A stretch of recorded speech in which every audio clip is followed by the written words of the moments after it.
Good morning and welcome back. Um, the tank's currently in sun up mode. It's about an hour after sunrise. The blue enhancing forward, I moved the blue enhancing light forward and I put the daylight 24-hour light in the rear. And because, when I'm in the room, the fish come forward, so I may as well have the light right on top of them to pop the blues, and it works a little better. Um, the light in the back is gradually getting brighter as we approach noon. What are we right now? We're at 8 a.m. And it's looking pretty good. This blue enhancing light will run for 12 hours and shut off just as the other light starts sunning down. And should be a lot more comfortable for the fish.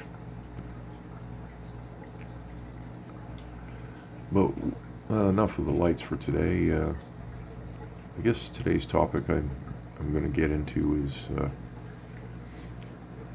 hang-on backs are better for discus. Sorry, hang-on backs and a sump is the best filtration for discus, in my opinion, that you can run, of course, in tandem with ample UV.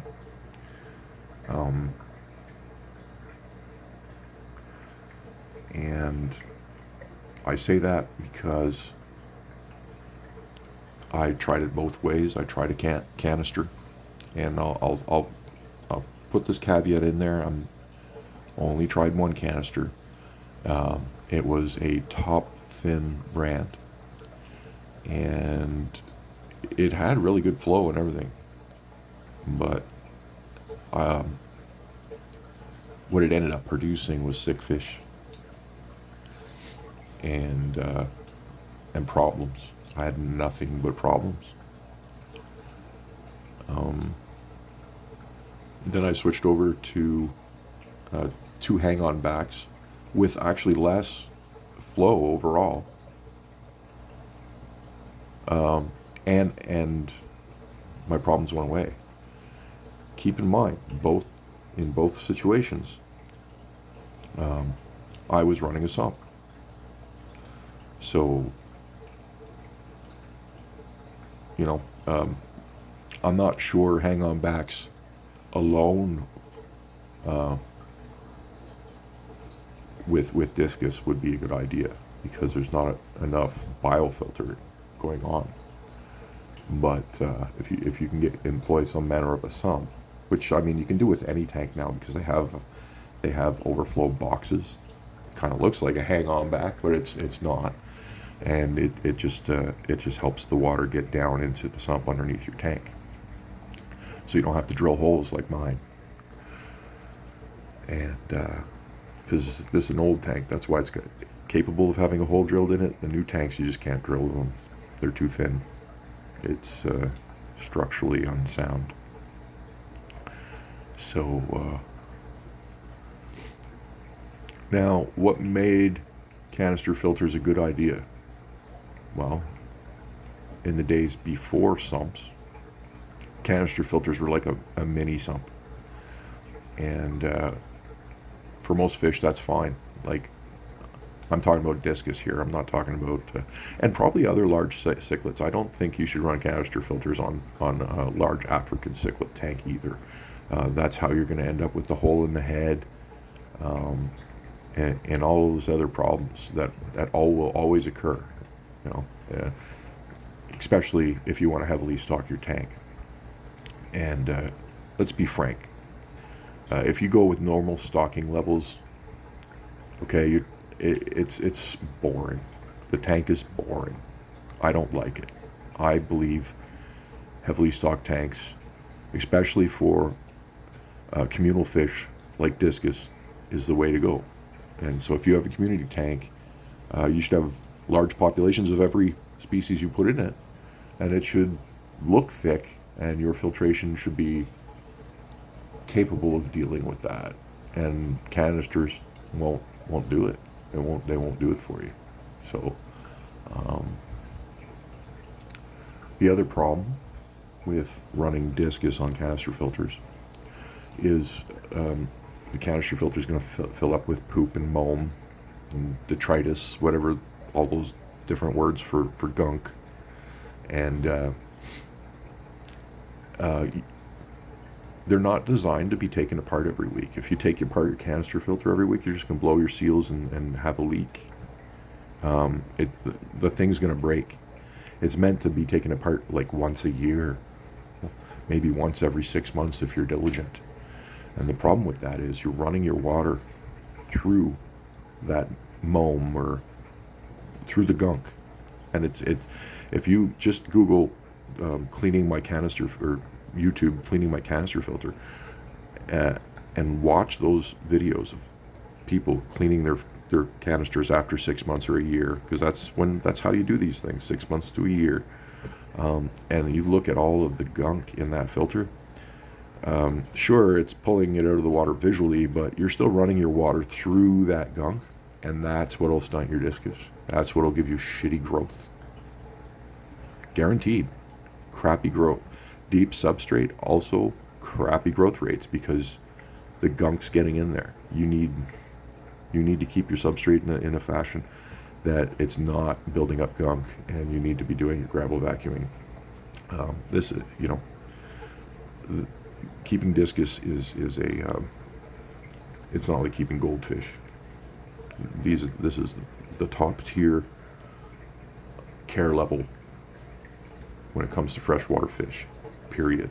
There are probably a couple of things out there that I don't know about that require this level or even more care when it comes to cleanliness. And I mean cleanliness by no moam, no detritus.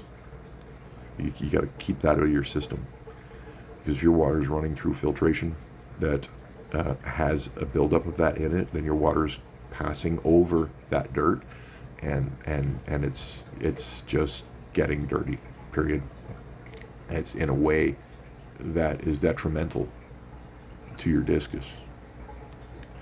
My water right now, I got lazy and I didn't do my water change yesterday, but I'm doing it after this video. This is the 4th day that this water's been running. I feed heavily. It's very clean and very clear, but I'm changing it anyway. There's no problems with my test kits. I could let it go, but they're getting a water change today. So that's just how you do it with the Discus. I could be lazy and I could wait 2 weeks. I could literally sit for another week right now and my fish would probably be fine.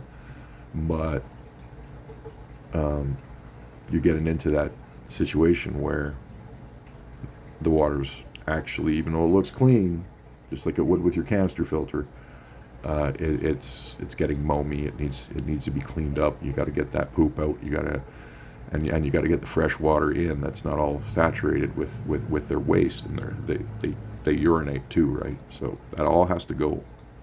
And if you don't do that, you're going to end up with 2-year-old 4-inch Discus that are even smaller than this guy, or so my fish, their bone structures still have, my biggest fish, their bone structures still have another 5-6 months of growth left in them. They're not even done.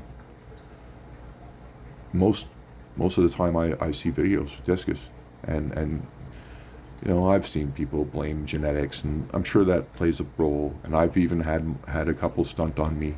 I've got one in here right now that's semi-stunted. She's going to come out of it because her eyeball ratio is not horrible, but there's no reason for it, but she's smaller than her siblings, her genetic siblings, by far. Same food, same everything, right? So genes probably can play a role, but if your entire tank has been, you got 2-year-old 4-inch Discus, I bet you've got a canister filter. I bet you've got a canister filter. Even if you have a sump, I still bet you're running a canister filter. And that's why your fish are small. I'm watching, I'm not going to mention any names, a guy that's got I think it's a 240 gallon tank, and he's got Discus in it, and he's had his Discus as long as I've had mine, and they're small, and his water's cloudy, and he thinks he knows what he's doing, and he's got all this high-end shit going on. But quite frankly, he's running canisters. He's got a really big sump and a really big tank, and he doesn't even have a high population for how much water volume he has. He can't get his water clear for the life of him. It's been a year of excuses. Oh, my water's cloudy today because of this. And yeah, his arowanas are growing great. His Discus are doing just horribly. And I'm sure they'll grow, but why does he have all of those things and his water quality isn't improving? He's sure he's doing it right. I mean, I'm not claiming to be a pro, but there's a lot of people are just stuck in a mode where, no, I have to have these, and I have to have this, and I have to have that. What you have to do is you have to clean your filtration every week and leave the biological up to your sump. So if you don't have filtration systems or devices that require a weekly cleaning, and you're running something like a canister that requires to be, by design, you're only meant to clean them like once or twice a year, you're gonna fail. You're gonna fail at keeping Discus. If you run a canister that's dirty like that, you're gonna create an environment where microbes and parasites can thrive and escape treatments and all that stuff. And you're gonna be like, why are my Discus getting sick all the time? Why do I keep getting gill flukes? That's when I see all the time. Boom, gill flukes are back. Fish look like shit. Plenty of videos where people are basically every couple of months, maybe at most 3-4 months, reemergence of gill flukes, and that's their canister filters. And when that starts happening, like, the only way to really get rid of it would be to shut down your canister filters, boil everything, or replace all your media, like biologically reset your canister filter. So it's just much easier. You can treat a sump just like you could treat a tank, and there's nowhere for there's no nooks and crannies and big thick sponges and things for the microbes to escape treatment in your sump. So I'm a year in. These are my results. You can see my fish. I add new fish. I don't even quarantine. I've just learned how to pick them and learned how to identify disease, and I know what and when to buy a Discus and from what tank, and I've even found like reliable supplier. So I've been through it as a beginner now with only 1 year of Discus experience. I have plenty of fish tank experience. I've been doing it my whole life, and I'm an older gentleman. But the excuse me, Discus, completely different ball game, and I just want to help people be successful at this, because a lot of the videos out there in relation to Discus and how to set up your tank completely they're going to drive you in the wrong direction, and then you're going to experience failure like I was in the beginning, because I was following all that advice, and it's frustrating because these fish are expensive, and when you're being led astray, they die. So if you don't like hang-on backs, fine, but do not use filtration that needs to be cleaned long term. And I don't think sponge filters cut the mustard with these guys, because they don't pull. You're not getting moam out of the tank. So they're helpful. You could put them in there as an added component for sure, especially if you need biomedia, or you can't run a large sump. Sponge filters will make up for that. So yeah, if you couldn't run a sump, I would run several sponge filters, a couple of UVs, and then at least two large hang-on backs. And so I have a 90-gallon tank, and when I count up all the flow from each device, the pump in my sump, the pumps in my UVs, the flow rates, on when I add them all up, this tank runs 1,820 gallons per hour of combined flow. And I'm not even counting whatever the bubbles are doing. So there's a lot of movement. That's also very important. And it's spread out nicely. I've got it coming this way, and then I put this one in the front so it goes that way. So the flow is going straight back, and that flow is pushing the water straight into the pipe. It keeps the gunk off it. So if something builds up there, that blast of water is just keeping it open. It won't let plants build up or anything. And that flows down in behind the tank, along a pipe, down into the sump. The sump's packed with biomedia, and I got a red-tailed shark in there because he's a bully, and he lives a good life down there. And yeah, then it gets pumped back up into the corner there. And that sump does 430 gallons an hour. So there's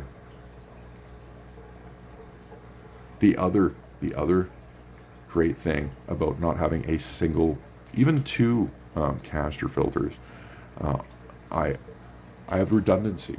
If this filter fails, this one's still running. If that filter fails, this one's still running, and so on. So I'm never going to lose all my filtration.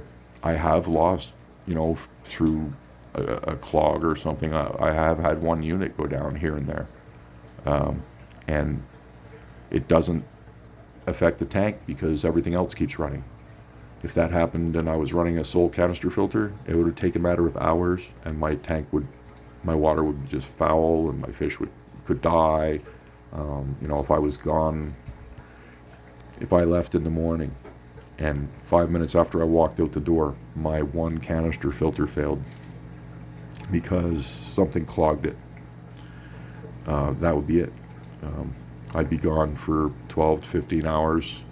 I'd come home, my tank would be milky white, my water would look white, I'd probably already have dead fish, and that's it. That's putting all your eggs into one basket. So divide the task up like this. You have redundancy. You have filtration all over the place. You're over filtering to ensure that if one fails, the rest are still keeping up. And you're doing this because you have literally thousands of dollars worth of fish in your tank when you have discus. So this is all very serious stuff to consider when you're planning your filtration. And no one talks about it. So by all means, do it your way. If you love canister filters, then love them, But this is my opinion, and I'm just sharing it. And if I'm wrong, please change my mind. Tell me why I'm wrong. Tell me why I should be running canister filters, because I'm here to learn and share. So I'm not going to bite anyone's head off and tell you you're wrong, because when it comes to keeping fish, there's no one way of doing things. But through trial and error, this way, what I'm doing is what I think amounts to the best way. It's even cost effective. All of my individual filters still added up to costing less than an FX6 would have cost me, and by far much less. And I feel it's doing a better job. Yes, there's more work because I have to do weekly maintenance, but I own Discus, and maintenance is just part of the game. So it doesn't bother me. I'm not in this to be lazy. I'm in this to keep these fish, and these fish require a different level of care. So this will be one of my longer videos, and I apologize for keeping you this long, but at the same time, I just feel there's not enough talk out there when it comes to discus and filtration. And a lot of the people that do give advice, I feel I followed that advice and it failed me. So this is what's working, and it's been working consistently now for many months. And if any one unit fails, it's cheap for me to replace it,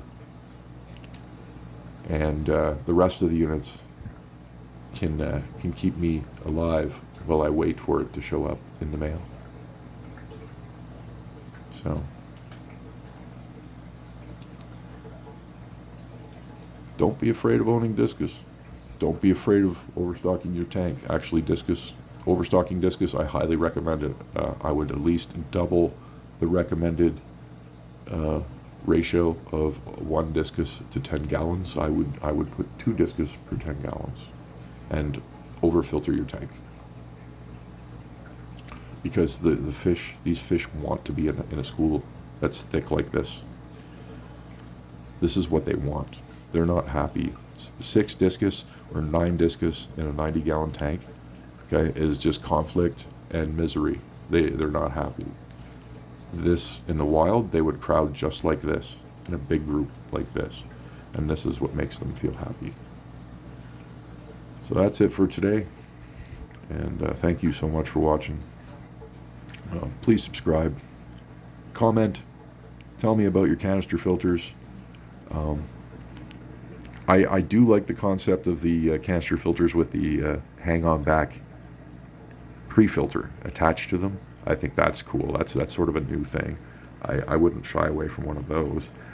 But your standard canister filters, stay away from them. Have a great day.